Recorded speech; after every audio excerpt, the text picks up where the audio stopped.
My name is Meg. I'm here from the Power to Fly virtual hosting team, and I am really excited to get down into this topic and get you all started with our speaker today. Before we get started, I do just have a couple quick housekeeping items for y'all. If you've joined us on previous chats, this will be old hat, so I'll try and get through it quickly. So like all of our virtual events, today is all about you. It's all about our participants, our audience, and making sure that you get as much out of today as possible. So what I would like to do is just kind of call out various ways that you can participate here. First and foremost, and super great, thank you so much for everybody that's already coming off, turning up your cameras on, and I love seeing everybody's, maskless faces in a safe way, so welcome. If you would like to come off mute to ask questions, comment, or provide context, especially if we're going over a question that you submitted, you are more than welcome to do so. If you do come off mute, you will show up on our recording of today's session. We're live streaming it to our YouTube channel, and we're recording it to be posted on YouTube as well as on our website. If for whatever reason, privacy, just don't want to, no worries. If you still want to participate but don't want to be on the recording, you can still add your questions, comments, or context into the Zoom chat. And if you are in like deep cover Black Ops, don't want anyone to know you were here, you are still welcome to participate. All you have to do is when you go to send your question or comment in the Zoom chat, instead of sending it to everyone, you're going to click that drop down menu and you're going to pick my name, Meg Power to Fly, from the list and send it to me directly. I will be monitoring both the Zoom group chat as well as my DMs while we go over today's presentation. So please feel free to participate. And if you have any questions about that, you can always shout out into the Zoom chat. Like I said, this is being recorded. So everybody that registered for today's session, whether you came for the full 60, if you only stay for 5 minutes, or if you registered but couldn't meet today, couldn't make it to today's session for whatever reason, hi from the future, thanks so much for joining us. You will be sent an email in 1 to 2 business days, and that email is going to have a link to this recording. So you can rewatch it on our website super easily. If Nicolette has some, amazing, like mind-blowing moment, like we always have at least once on these chats, and you just have to share it with, a friend or a relative or a coworker or, anything, anyone that you'd like to share it with, you are still super welcome to share. This, like I said, this recording will be available on our YouTube channel, probably within about 5 to 10 minutes max of the end of today's session. And then you can also, like I said, share that link to our Power to Fly website. Our videos are always free to watch. They'll be there in perpetuity, so please feel free to share away. You're also more than welcome to take videos, photos, whatever you'd like as we go. Throw them up on social, share the love, and make sure that everybody knows that you are spending time and learning with Power to Fly today. If you'd like to do that, we are on all social media channels as @Power2Fly. We're on LinkedIn, Twitter, Facebook, Instagram, and YouTube, like I said. You can also subscribe to our YouTube channel or follow us on various social media. Subscribing to the YouTube channel is great because that way you don't miss out on great sessions like today. Our office hours sessions also end up there, as well as select chats from our summits, like our summit series that we started in 2020 and we're continuing on this year. So as we go in here, I do just want to call out, so if you have any further questions, please put them into the Zoom chat, and we will get started with introductions. So I'm really happy to introduce you to Nicolette. Nicolette, would you like to give everyone, kind of a brief explainer on yourself as well as why you're so passionate about today's topic? Of course, thank you so much, Megan. Super excited to be here, guys. I've been dying to get my teeth stuck into the sort of Power to Fly community, so this is the perfect time. Just a little bit about me. So as you can kind of see from my bio here, I have quite sort of like diverse international sort of background. I was born in London. I grew up in South Africa. My mom's side is Spanish, my dad's Nigerian. I went to uni in Malaysia, and now I'm back in London. So I've sort of been all over the map, but I think that more than anything, it's just sort of made me kind of who I am today and probably spurred on that passion for working in community. I started my community career quite a few years ago. I mean, I look really fresh and young. I'm not. But yeah, it kind of came out of the complete blue. A recruiter kind of reached out to me and was like, hey, would you be interested in this community manager role for a physical community in the tech world? And I was like, I don't know what you're saying, but sure, I need a job. So I went to the job interview and they were like, amazing, blah, blah, blah, blah, blah, asking all these questions. And one question was, Nicolette, have you ever worked with SaaS products? This is quite important to us. And I go, oh, well, I built an infographic when I was at university. And they're like, okay, that's adorable. We'll give you the job. And for anyone who doesn't actually know what SaaS is, SaaS means software as a service. It has nothing to do with infographics. It basically just showed off my limited knowledge around the subject. But they bought into me, and that was sort of like my first sort of like take on what community management is. Since then, I've been involved in a number of sort of physical and online communities where I've got to, I don't know, help people grow so many of their own passion communities as well, which is really exciting. So, you know, working with communities of 1,000+ people in a co-working space every single day, trying to connect them with VCs and community strategies and all sorts, to now managing an online community. So I'm currently head of community and brand at Design for Media. We are a SaaS company, and we basically just speak to the power of communities. You know, we try to encourage people that community should be at the center of your business, and also just a really nice place to structure your passions and hobbies in life as well. I run a community there called The Collective, and this is a really lovely place to bring together our customers and prospects and just sort of general community enthusiasts online as well. So yeah, if you are actually keen on starting your own community or do currently run one, like definitely check us out, jump in. We're often running really fun live streams. I ran one today about outsourcing help and finding support for your community. And yeah, we get all sorts of experts and really amazing people to jump in. So yeah. Excellent. Thank you so much for sharing that. So I know we have one more slide for you before we get into the questions. So let me get us clicked over there. Talk to us a little bit about what is community. Yeah, absolutely. So I put a couple of slides here that can kind of say a little bit more about what I believe community is. And I think it may sort of surprise some people, as we have sort of like this blank idea as to like, a community is just kind of like this space where people connect, but it is so much more than that. So I put here a couple of things that are really important to me. So for example, community is a space to be seen, heard, and acknowledged, you know, where you can kind of feel a sense of belonging and you can connect with like-minded individuals. It really is a place to be your most authentic self, to be real, to be you, and to be able to connect without barriers. I also think community is a place where you should always feel like you're learning, even if it's not direct education. Like I am definitely not one for, I don't know, writing essays and studying in exams and all that kind of stuff. But I feel like I can learn so much just through someone else's experiences in their life. And I feel like the community is the perfect way to nurture that. And then I've also shared here some values that I think are really important just to reiterate what that kind of means. So things like trust, knowledge sharing, and the right people. I don't feel like you can have a community without these three elements. You know, you want people's opinions to be validated. This again goes hand in hand with being seen and heard. Again, you want people to feel like they're consistently being educated, that they're learning, that they're sharing, that new ideas are being brought to the surface. And just that the right people are part of your community as well. This is so key. You know, there's no point in really starting a community if it's for foodies, but you have a bunch of fitness people dropping in. They won't really participate, right? So you want to make sure that the right people are finding your community, you know, right down to how you market it, through to how you moderate it, and just support the people within that community. And then I've outlined here as well just some really important and key practices to follow as well when creating a community. So giving people that permission to be vulnerable. You know, one of my customers at the moment runs a community for mothers who are trying to conceive. And this is a really sort of personal topic. And her community has been successful because she was able to be really raw and open about her own experiences in her personal life. And she's given that space and that clarity to the rest of her members to be open about what's going on in their lives as well. I also think it's important to cultivate spaces and conversations that we don't see anywhere else online. You know, like as fun as the comments are in meme threads on Instagram, they aren't really fulfilling me in the same way as an online community might fulfill me in. And I think it's a really important thing to do as a community host is to create that sense of real quality in the conversation. And then just conversations I find are so much more rich when you have a diverse group of individuals. You know, it's being able to tap into everyone's sort of backgrounds and their knowledges and kind of how it all kind of comes together and makes them who they are. I think that I can know about the same topic as somebody else, but their opinion and their mindset to it is completely different to what mine might be. And that's a really exciting prospect.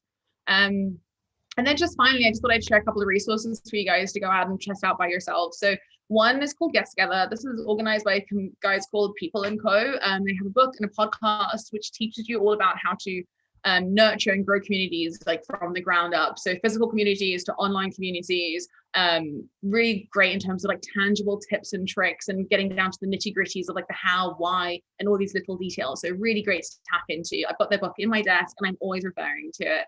And then Co-Matter. This podcast is so interesting.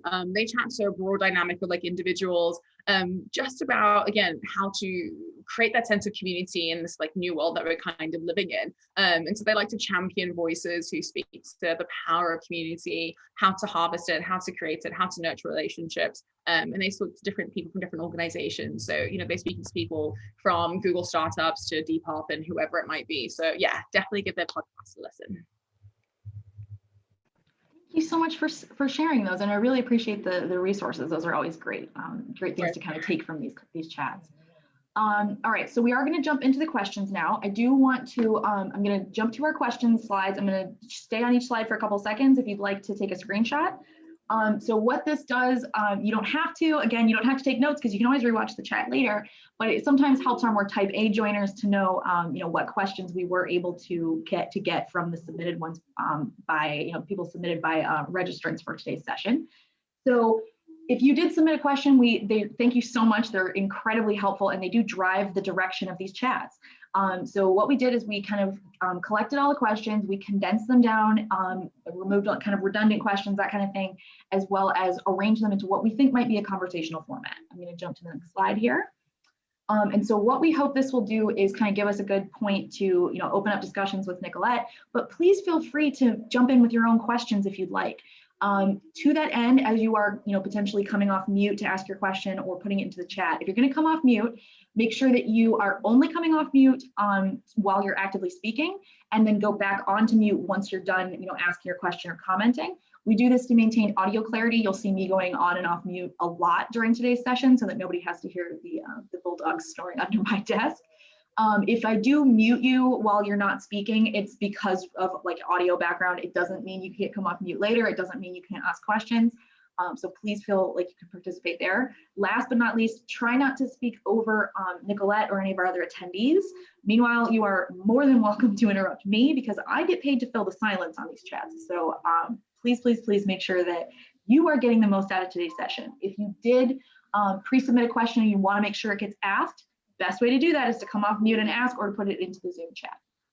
So as we get going here, one of the first questions we got, this person had asked, how has your upbringing influenced your approach to building diverse and inclusive communities? Cool, yeah, so kind of as I mentioned that, you know, I grew up in South Africa and it was a really interesting upbringing for me. I grew up in a really tiny town where I was the only mixed race person, not including my siblings. So it's one of those things where you're like, hey, this is kind of weird. There's like nobody else that kind of looks like me ever anywhere. I remember having situations like teachers saying when I had to fill out sort of like forms, being like, can't you just say that you're Indian or can't you just say that you're Black or something? I'm like, well, no, because that's not me. And it felt really hard to challenge them on this point. When I was like, gosh, there isn't anyone else like me. So how do I even explain that, you know, there are more people that are like me that are existing in the world? And so that I think was like the first challenge for me to kind of overcome. And, you know, from moving to London, I was like, oh my gosh, there are all these people. They are just like me. And even though I didn't know people necessarily on a one-to-one relationship or basis, it was this whole sense of community that I'm kind of talk about here. It's the fact that I know that there are like-minded individuals, like-minded backgrounds, and there's a sense of like belonging that I'm like, okay, I've found my space and I found my place. And that in itself feels so good. And I think just from being in that experience, it's allowed me to understand what kind of community I should be creating on the flip side of things. And so there are certain points that I start to think about. So for example, creating a sense of accessibility. You know, I really want to break down those barriers and create a space where people can feel like they can just be themselves and to come into a community and not be stressed, not be worried that they won't be heard or that, hey, I don't know if I actually quite fit in or not. It's not about that. It's actually about creating this like unity of diversity and unity of voices all into one safe space.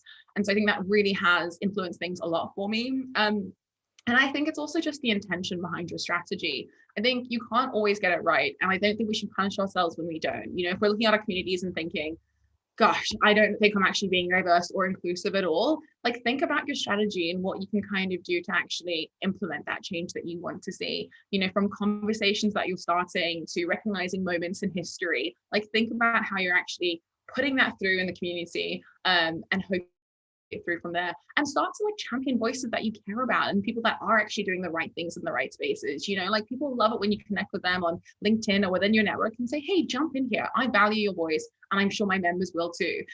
So again, it's just the intention behind what you're trying to put out there to make people feel like they belong.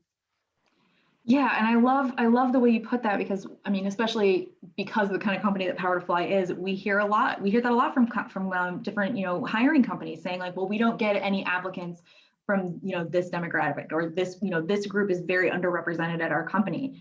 But it's not really an active or proactive message, is it? It's not really that. It puts kind of the onus more on that group that's not present. It's like, well, are you inviting them? Are you making this this area or this company or this department as welcoming as possible to them? Are you really thinking of the needs, interests, learning opportunities for this group? Or are you just putting up something that because it's good for you, you assume it's good for everyone? Totally. I think this is really common, not just within communities, as well in businesses a lot of the time as well. I think that a lot of companies aren't doing enough to champion D&I, and they think they are. They're like, yeah, we're trying. It's not our fault that we didn't get any applicants from these demographics or backgrounds. So I'm like, no, it's not your fault. You're correct. But did you do enough to make that intention happen and turn into an actual reality? Are you working with recruitment agencies that specialize in championing voices that are usually softer? It's things like this that I think that it's our actions that need to be followed through to actually see the change. Agreed. And please, I do want to kind of reiterate for people, if we do cover one of your questions, or even if we're kind of in that same area, if you have more context that you'd like to provide, more details, if you have a comment on how the question is answered, please feel free to participate there. All right, so to kind of look at this from another side, this person had asked, what are the best ways to find a community that resonates with you online? I mean, I know I've been part of Facebook for, since college, so 2004, and I didn't find really any groups or communities on there that really served me until the last 6 months or so. So what are some of the best ways to go about looking for those communities, and how can you identify them? Yeah, great point. I think this is like a real struggle and that a lot of people kind of face. And as you said, like, people are part of Facebook, but that doesn't necessarily mean that you're part of a community that you feel a sense of belonging in.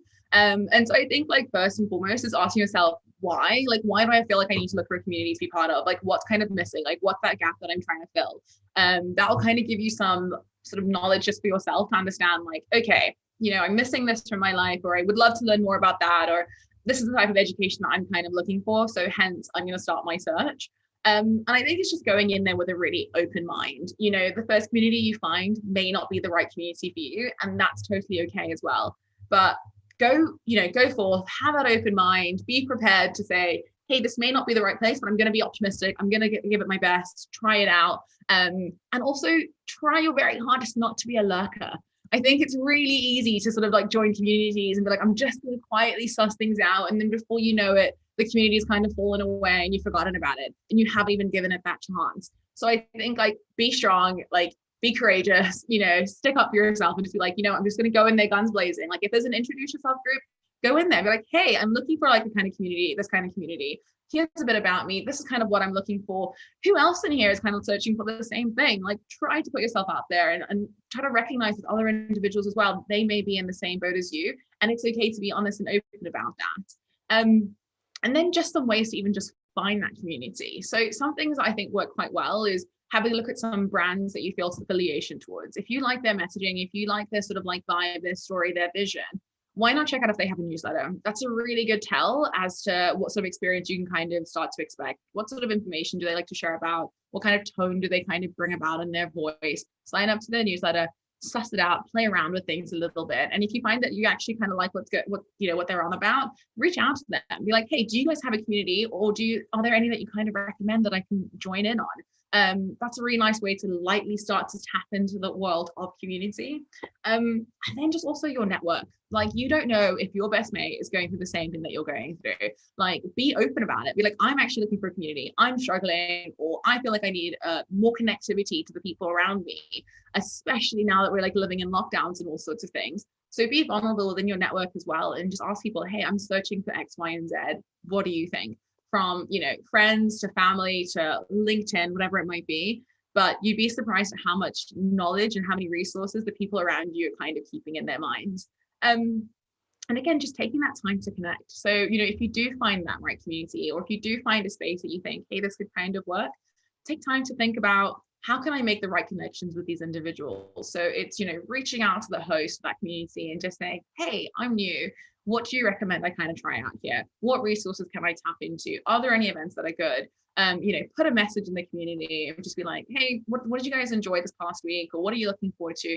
Because I'm new and I want to learn about that too. So yeah, it's just, you know, putting yourself out there, being confident, and maybe trying things out that you maybe not have tried in the past. I love that idea of, you know, kind of going into a community and, like you said, not really lurking, but, you know, making yourself heard and identifying yourself in this group. And you're right, that same idea that you talked about with friends and family could absolutely apply to that group. Because if you come off saying, hey, here's what I'm looking for out of this community, is anybody else looking for that? It might not be what you would find in that group, but somebody who's in it might also know, like, hey, I was in this other group and it wasn't really for me, but it might be for you because they seem to be more along those lines. You know, people can't help you find something if you don't tell them you're looking. Totally. I think it gives you like a really great sense of like accountability as well. You know, if you go in there and you're like, you know, I'm gonna actually introduce myself, it's too late to turn back. Like, you've said hello, they know your face, and then you're like, it's like, okay, if I've said something now, I should continue with it. Have that follow through. It's very easy to sort of like step back and hope that things will happen by themselves, but we should challenge ourselves to push ourselves a little bit further than we would ordinarily go. Yeah, so true. Zara, did you want to come off and ask a question? Yeah, I was really interested in that, because I wonder then if we think the onus is more on the individual to engage and kind of play a role in communities, especially when we think of the sorts of people who might be looking for communities. I often find that, you know, you might be really kind of nervous to engage and things like that. And I wonder where you feel, Nicolette, the onus lies on the individual in comparison to the organizers of community in creating a space that resonates with you. I don't know what your thoughts are on that. Yeah, no, it's a great point. And like, I mean, you may not believe it now, but in my personal life, I'm quite introverted actually. So, you know, stepping into a community, I'm like, oh gosh, just kill me. Like, I can't bear to say like, hello, this is, you know, this is me. This is kind of what I'm looking for. And so I think it's up to the host to, one, create a space that kind of creates that environment, that like they're welcoming that kind of presence. So as a community host myself, we do have an introduce yourself group. So there's like a soft way for people to start to come in. We have, you know, push notifications that tag people in and say, hey, welcome. You've been in the community for 1 week now. And we'd love to learn a little bit more about you. We also try to personally connect with like new members. So we'll reach out to them. And if they're not ready yet to say something in a public space, we shoot them a DM. Like, if community is important to you, you'll take that time. And even if it takes you an extra hour or two, you know, a week, it's spending that time to say, I'm here to connect with you one-on-one. Saying that, I think there is a lot of like onus up to the individual also joining a community. You know, as a host, the host can only do so much. You know, I can make that initial connection. I can send you that DM. I can introduce, you know, make your introduction for you. I can welcome you to events. But you also need to have a willingness to you. You have to have the right mentality and the right attitude to want to try, to want to get out of your comfort zone and be challenged by the experience. So as I said, if you feel like you're confident and you're ready to start stepping into a community, be prepared for the things that kind of come with it. I always say that you can't expect to get what you don't give. And so, you know, if you want that connectivity and you want those relationships, then be prepared to give that too. That's such a great way to put that, you know, that you can't get back what you're not giving. And I think you're right. It's absolutely one of those things that you try to think of both as, you know, I'm a member of different communities as well as being part of Power to Fly and trying to engage with our community here. You really do run that line between, you know, being a community manager versus being kind of a content creator for these people that are just, you know, only consuming as opposed to also feeding into that community.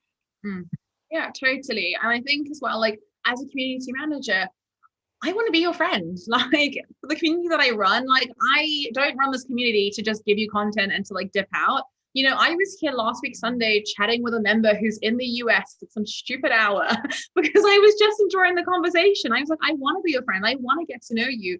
And those are what creates like long lasting relationships, a sense of loyalty and just like genuine connectivity as well. You know, like they are now going to be those kind of people that are like, you know what, I want to create my own events in your community. I'm going to recommend this community to my friends and blah, blah, blah.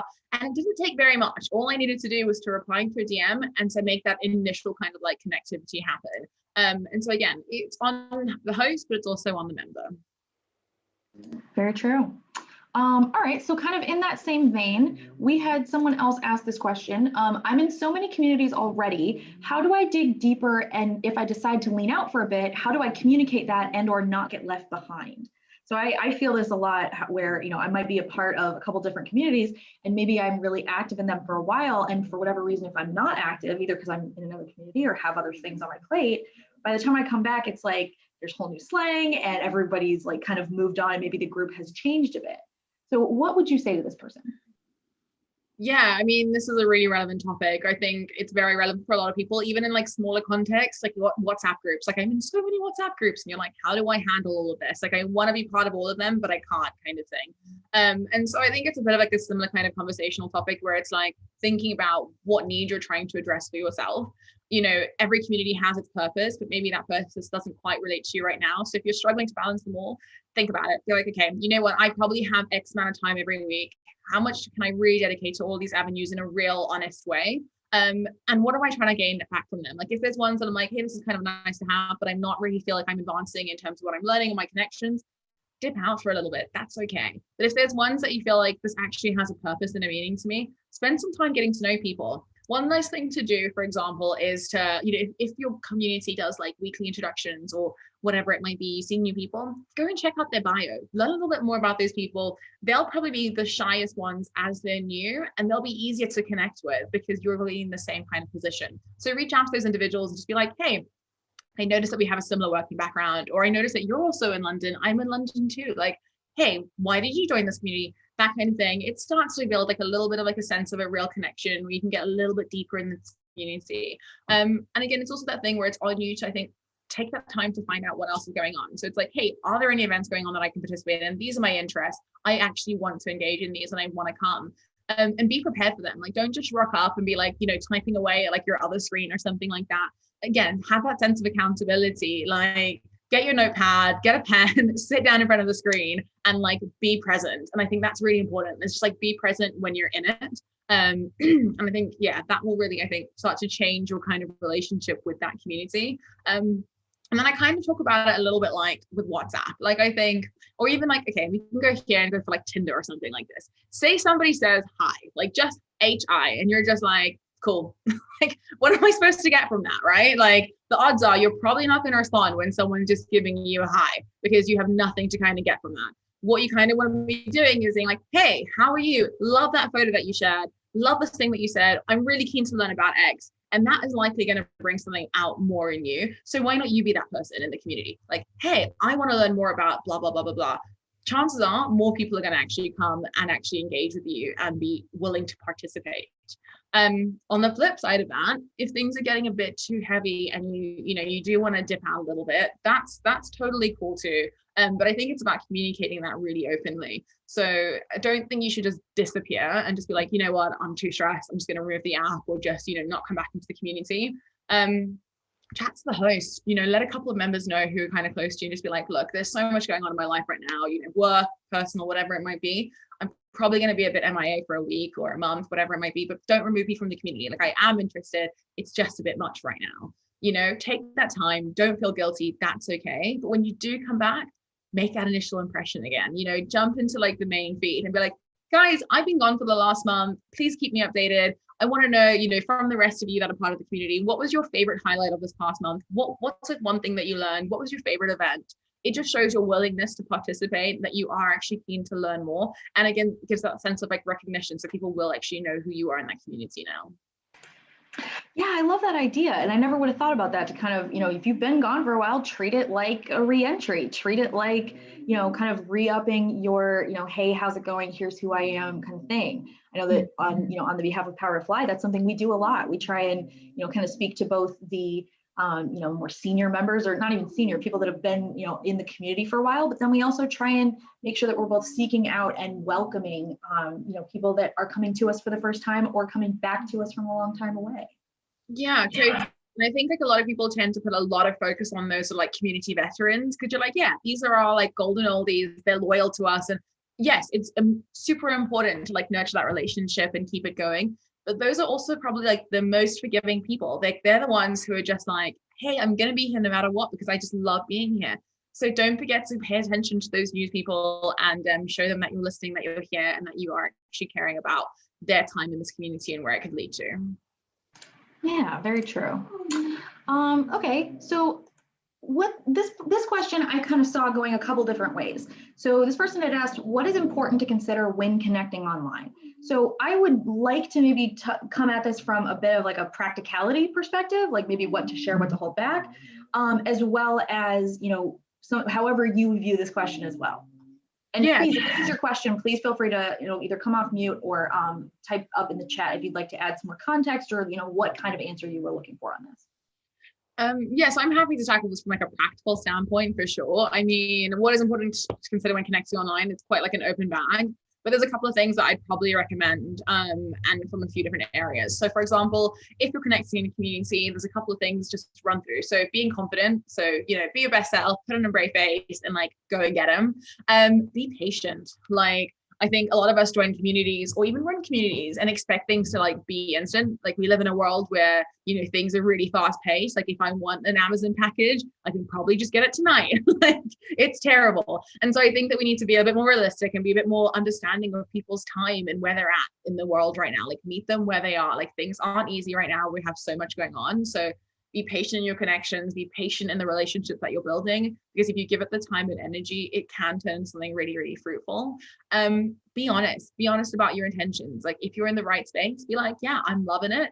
And if you're not in the right space, just be like, it's not for me. That's cool too. Like no one takes the stuff personally, especially if you're real about it. Don't be a troll. Like nobody loves a troll. So as I said, like if it's not right for you, be honest.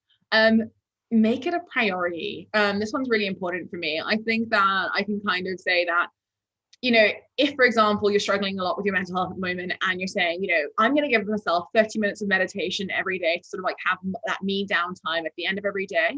It's the same as spending time in a community. Make it a priority. Like I'm going to spend 30 minutes every week in this community, building these relationships, educating myself, going to live streams, whatever it may be, and create some like routine around it. So I don't know. I think about it like, okay, I definitely fell lured to like TikTok over lockdown. Okay, like I downloaded that app and I got sucked in.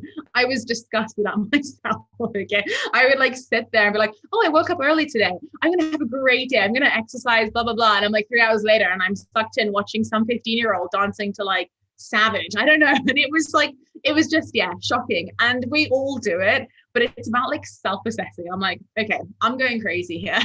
This is not good for me. And I had to start thinking like, am I like, consuming content of quality here? And like, absolutely not. And that's okay too. Like sometimes you just need that free space and you're just like, I'm just going to roll it and have fun. But like now I'm just like, okay, think about it. Like if I want to have that fun, I'm going to create like some routine for it. Like I've got 2 minutes. I'm going to give it that, that TikTok those 2 minutes. If I'm going to like make community like really important to me, I'm going to set aside those 30 minutes that I would have spent, browsing through Instagram to actually build a real connection with somebody. So yeah. So true. You come out of that kind of like TikTok K-hole and all of a sudden you're like, oh my God, 3 hours have gone by when you were, not intending that at all. It's kind of how I've gotten more into podcasts as opposed to like Instagram or Facebook or TikTok. Far less likely for me to realize I haven't been doing anything for 2 hours. Exactly. All right. So this next person had asked something that I thought was really interesting. They wanted to know about how important it is to take a break once in a while from communities, both as a member and as a manager. So we've talked about a little bit about what you do once you come back as a community member, especially. But can we address maybe this angle on that question?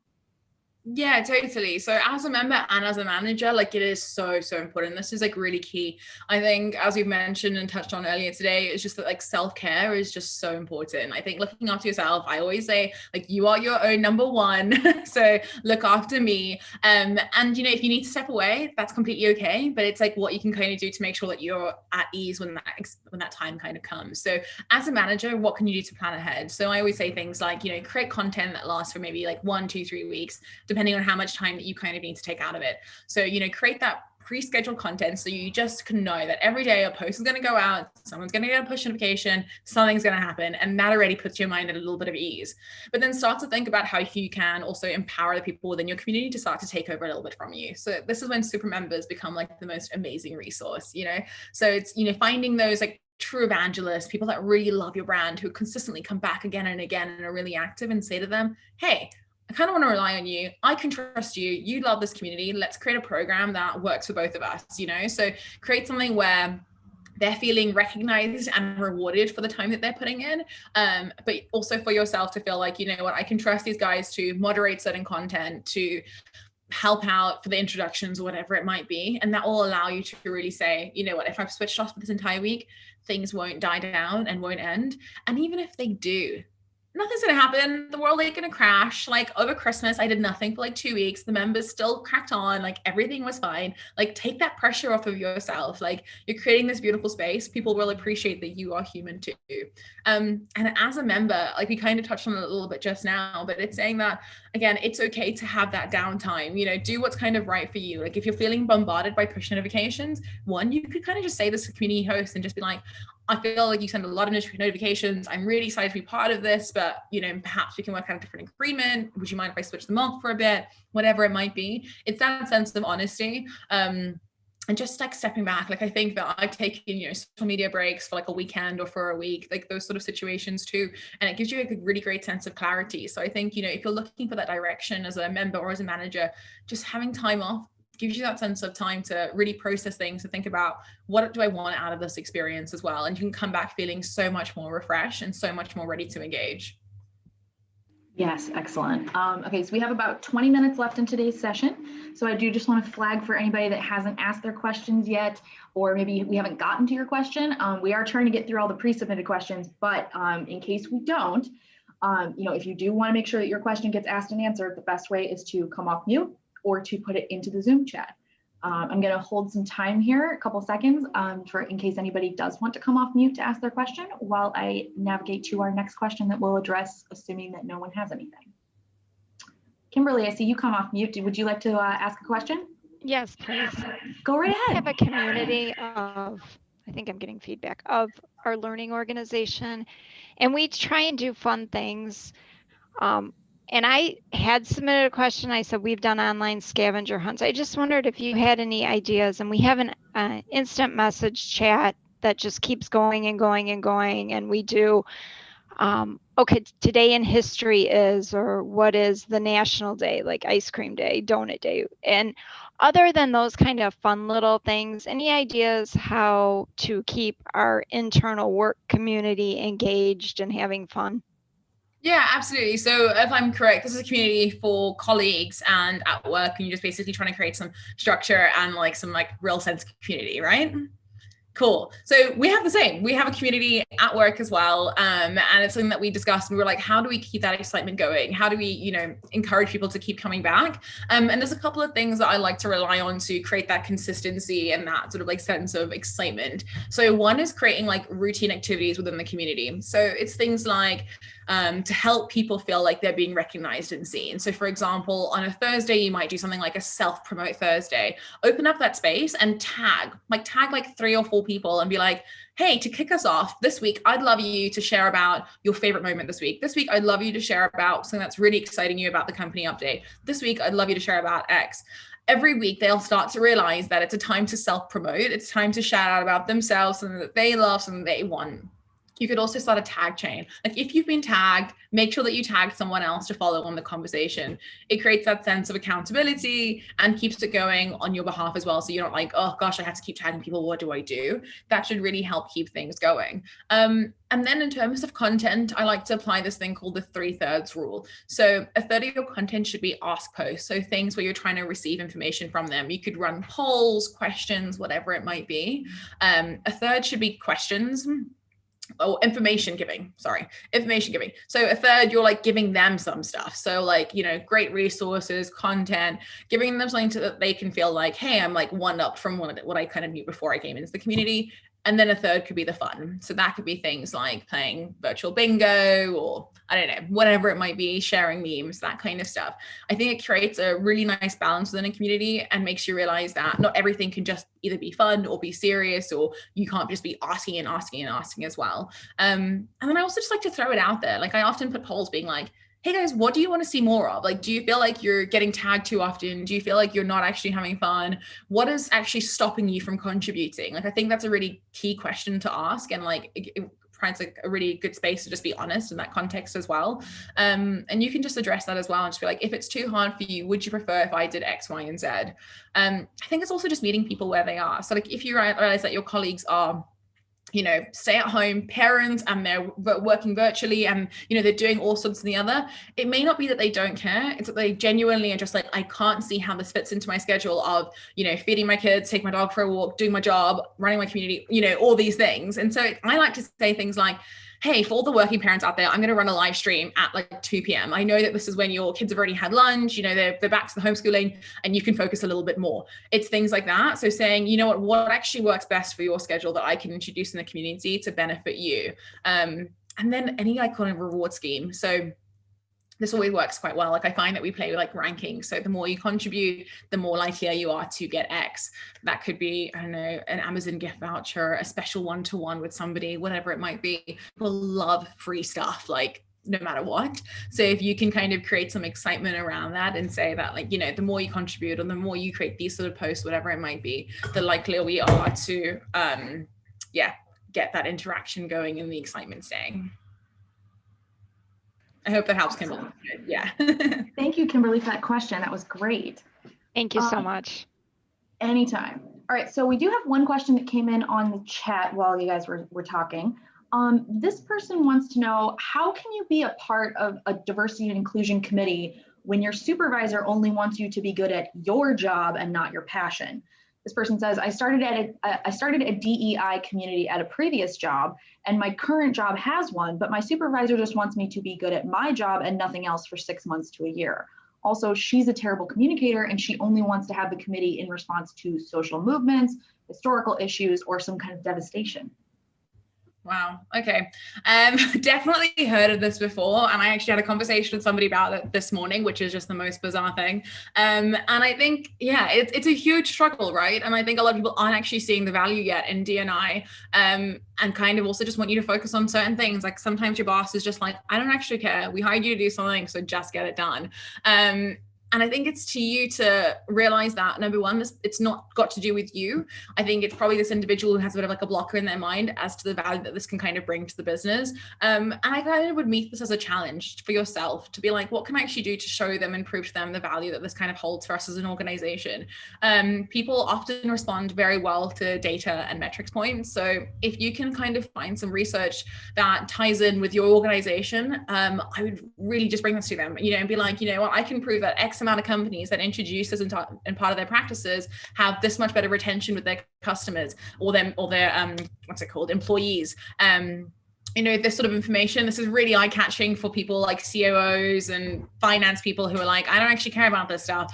You can be like, cool, well, I can prove it to you in a numerical way that this is actually going to really change the situations that we kind of have internally in our organization. So I think that's really, really key. And then I think it's also just like relying on some really important resources and tools as well. So I think don't feel deterred, like don't get knocked back down. Like in my company, even though I do community and brand, I do try to organize monthly lunch and learn where we can chat about all the things that are happening in the world. Like just because there hasn't been a historical moment or, something terrible happening doesn't mean we should stop the conversation. And so I think it's for you to be strong and keep pushing for that conversation. Believe, continue in what you believe in. And I think people will see like sort of your resilience in this as well. So say, you know what, I'm willing to put aside an hour once a month. I'm going to host a talk. I'm going to get speakers in, and we're going to chat to you about diversity and inclusion and the topics that kind of relate to it.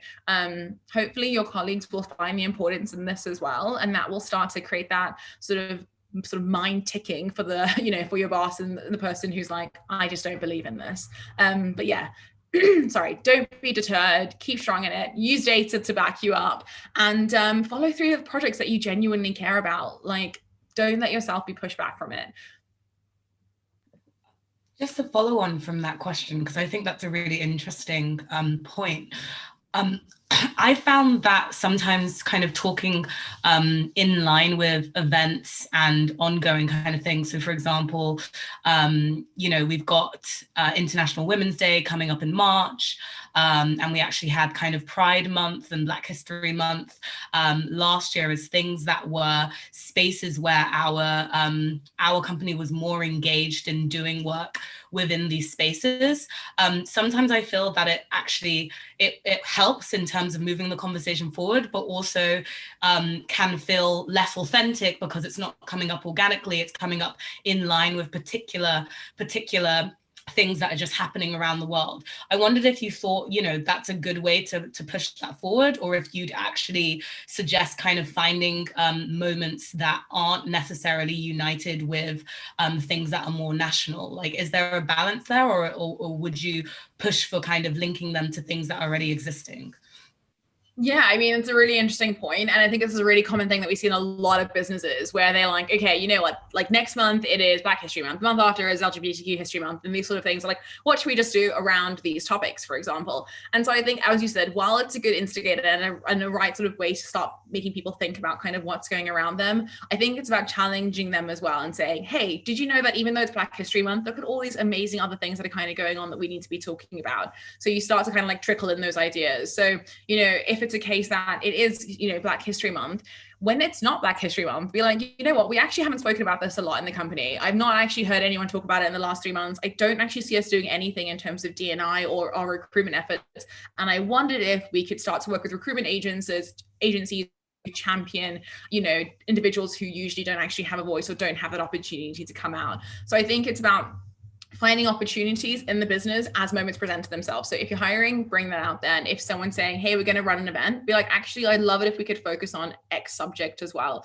I think it's, finding your allies within the business and within the areas that they kind of placed in, and finding how can you and I kind of work together. And before you know it, I find that, there are different moments that kind of like will bring it together. And then a lot of people in the business will probably start to really recognize the efforts and the importance of these certain subjects. Thank you so much for that follow-up, Sarah. That's a great question. I do just want to call attention in case anybody isn't checking out the Zoom chat. I did share a link in there where you can check out some of our other chats that we've had that kind of dovetail nicely with the subject, especially Nicolette's argument for kind of using metrics and statistics to negotiate with somebody like a difficult boss or somebody that doesn't see value in community development like this. Please feel free to check out these chats. I know anything with Donna Hughes. She's one of my personal favorite hosts or guest speakers, I should say. Please check out any of her chats. She's got some great tips on negotiation and ways to not only get your way, but like really strengthen these relationships between people, especially, in a business sense. So please, please, please check those out. I know that somebody did want to say thank you for the answer. So please feel free to come off mute if you'd like that. Yeah, thank you so much, Nicolette. I really appreciate it. My name is Megan. I'm in quote unquote white Minnesota. So I appreciate you answering those questions. I'm, a new employee for a new firm, and I have a legal background. So our way of approaching things is always, a twofold in terms of the way we kind of explore the legal community. So it's always interesting. And I just appreciate that a lot. I've done a lot of statistics in my previous role. With DNID, and I'm part of a community as well that I'm a co-chair for. So it's always interesting. You hope that your passion kind of really overlaps with your profession, and sometimes those things are extremely difficult to put them into perspective together. So just really appreciate it. I'm glad that it kind of sparked a little bit more in conversation. It's definitely something that at least in Minneapolis, we've experienced a lot of interesting things in the last year. And so for me, it's just, I'm part of the LGBTQ plus community. So it's funny. My wife is like scared of anybody in the community. She's like, oh my gosh, you're way too outspoken. You're from California. You've got a legal perspective on everything. Anything that you do is, has a legality behind it. So for me, it's really interesting just to see that perspective from, I love the fact that you have such a culturally diverse, perspective as well as your own life. So it's really exciting to hear that. And sometimes, during the workday, you just need a little bit of a pick-me-up. So I appreciate that as well, and all of your comments as well. So I don't want to take too much time, but I just wanted to personally thank you for that.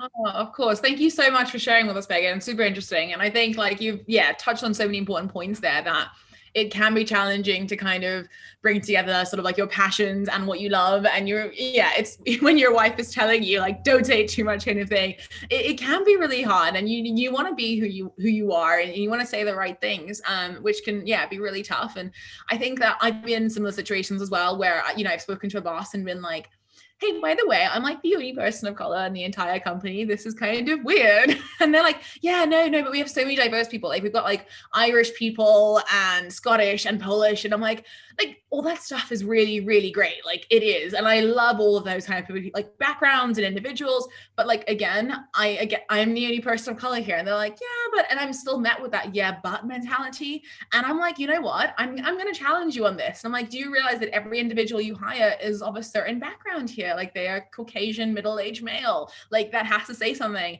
And they're like, oh yeah, maybe it's got to do with my LinkedIn network. Like maybe, all these people are of the same background. And I'm like, like challenge yourself, put yourself into new situations. And I like putting people on the spot. I'm like, if you think that we don't need to champion diversity and inclusion, and if you think we're perfect, let's do a little introspection then. Like, let's talk about like some of our company metrics, like how many people in senior management are female, let's talk about how many different backgrounds and diversities we kind of like explore here. And you tell me if we think that we're doing well, and if they want to have a look at some comparisons to industry standards, like I'm right there with those statistics, like I'm willing to back you up. Like I'm not saying that we have to be like at a certain percentage, but it's the efforts, it's the efforts that you're putting in to create the change that you want to see. And I think that for me is more important than anything else. Yeah, that's wonderful. Thank you. Of course. All right, so we have a little over 5 minutes left. So I do just want to see if we have anybody else that would like to come off mute and ask their question. If not, we will move on to another one. We aren't going to be able to answer all the questions. So if you do have a question you want to make sure you get an answer to, please feel free to come off mute and ask. All right, it doesn't seem like we have anybody coming off mute. So this person had asked, how can we keep attendees engaged both during an event and post-event? Yeah, this is a great one. I hope I'm engaging you guys. So there's a couple of pointers that I kind of like to pay attention to when I'm hosting an event that's in my own platform. Don't like listen to me here, but some things that I really like to do is to think about like the full experience from beginning to end. So before the event actually happens, there's some things that I like to lay out to my community or to the potential attendees. And I'll say things like what to come prepared for. Say, hey, come prepared to, ask a couple of questions, like bring 2 or bring 3 questions that you would love answered by the host. And we may not be able to get to them, but it's more just the intention that we're putting out there. I say to them, like, bring a physical notebook and a pen. Like, I'd rather they were here engaged in the chat, engaged in the conversation and the actual sort of like event going on, rather than flicking between their screen and another that has maybe notes on it. I'm like, if you're here with your physical notebook, you can listen and you can write down and you're connected with me. So it's kind of just setting them up for the experience that they hope to kind of like have while they're in the call or at the event. I'm also assuming that this is virtual events because I don't know, when are we going to be at physical ones? I don't actually know. And then next, during the actual event, there's a few things that I like to play with. So for example, a variety of interactions and a variety of like engagement that they can kind of have with me. So I like to start things off by being like some soft interaction stuff. So emojis, for example. So I'll be like, hey, how many of you feel like you're completely exhausted today? Give me an emoji, hands up. And so I'll get everyone to do that. And I'm like, cool. How many of you are actually doing anything about that? Like, are you going to get some real sleep tonight or not? And then I'm like, cool, give me another one, kind of thing. And so it's a really soft, easy way for them to start getting engaged with the event. And they didn't have to do too much, but now I know that they're awake and they're listening and they're responding. If I don't have slides, I do try to hold up props. So I'll use like sticky notes, or I'll have a book, whatever it is. Again, I'm like, hey, look at this. It wakes them up a little bit while they're in the call, which I think like works quite well. For my events that I do at the moment as well in my community is that I'll do like a really fun and simple prize giveaway during the call, where I'll say at the beginning that if you ask the host a question during the session, you'll be entered into a prize draw to be able to win a one-to-one with them after the event, or to win their book or something like this. One, it encourages people to actually listen to ask a question that relates to the subject, but two, it makes them feel like they're getting something back. Like, yes, of course you're getting this amazing content from attending the event, but you get a little prize, or you get the potential to win a prize. And like, again, that feels so good. And then I always announce that person within the community with like a huge post up being the winner is, and drum roll please. And they just feel so shocked. They're like, oh my gosh, me. And it makes people feel really good about themselves. So I think that's really important. And then post the event, I try to say like where we can kind of keep the conversation going. So if you have a community, it's a perfect place to say, hey guys, after the event, the host will be in the community for another 30 minutes to answer any of your questions that weren't asked, live. Or for example, I'll say, hey guys, let's follow it on, and I'll post one question that's a bit thought-provoking to keep that thread of conversations going. And I'll tag a few people who are most engaged to start the conversation rolling on from there. It's always great as well to follow up with things like newsletters and things for people who might have missed out or didn't quite get everything, and just say like, hey, here's a newsletter, you can watch it back here, here's a recording so that it's here for you. Or I also try to give people like it in scripted as well, for anyone who might have accessibility issues, you can at least read it. And so I try to tackle it in all sorts of different angles. I love this idea. I feel like there's a ton of times where when we're creating community events at Power to Fly, we don't really think in terms of like a carrot idea. We try and make sure that the content is what people are coming for. But you're right. It's a really kind of a missed opportunity to kind of really encourage people to become engaged with the session. Because you're right. I mean, it's also one of those things where like, if nobody wants to be the first to come off mute and ask a question, we might go the entire chat without anybody talking. But when you have one person that comes off mute, it really breaks that ice and makes other people think like, oh, well, that wasn't so hard. They're not so like particular about what she asked or something like that. Like, we're all nice, I promise. We will absolutely encourage participation. So it's really helpful to kind of, encourage that in your group. So thank you for going over that. Of course. All right, so we have only about 2 minutes left. I do just want to take a quick second here to thank Nicolette for taking her time, taking time out of her day to prepare for this, as well as to join us and share such amazing expertise with us. So thank you so much, Nicolette. Of course, it has been such a pleasure. I loved answering the questions. Everyone that sort of came off mute and had pre-asked questions, I'm aware that we did not get to all of them. So I will say to you that I am open to like carrying on the conversation. As I said, you can find me in my community, The Collective. You can, reach out to me on LinkedIn. I'd be more than happy to keep this going, to answer any of your questions, or to just build that connection with you. Excellent, thank you. So I've put another link into the chat where you can connect with Nicolette on LinkedIn there, as well as I'm going to throw a couple more links in there where you can check out some of our upcoming virtual events. Remember, they are always free, and you can feel free to register even if you can't come, just to make sure that you get sent the recording afterwards. So as we round out our time today, again, I do just want to say a huge thank you to our attendees, everybody that submitted questions beforehand, as well as everybody that came off mute or showed up in the chat to ask questions and contribute there. It's greatly appreciated, and it makes this so much more fun for Nicolette as well, to really get that engagement with our audience. Nicolette, before we sign off today, is there anything else that you'd like to leave our audience with? Anything you wish you had gotten to say, anything along those lines? Yeah, totally. I just want to say, go out there and be brave. We're living in such a challenging time right now where you know, we are a lot of our time by ourselves, and that can feel really challenging and really gloomy and really tough. And so it's saying to yourself and self-recognizing, hey, like, I'm struggling with this. I need to reach out. I need to connect. So if there's one thing that you kind of go away with today, is saying that I'm going to make that next step. I'm going to take that action to join a community, to reach out to that one person I was always wanting to reach out to introduce myself into that one community or whatever it might be. But just make that step to say, hey, I'm putting myself first here. I'm going to make that connection and I'm going to make a change. Very cool. Thank you so much, Nicolette. I've like all of our chats, I've really learned a lot from you today, so thank you so much. I will just call out again, I'm going to leave the links and the chat live for a couple minutes after today's session closes. That way you can go back and grab those links if you'd like.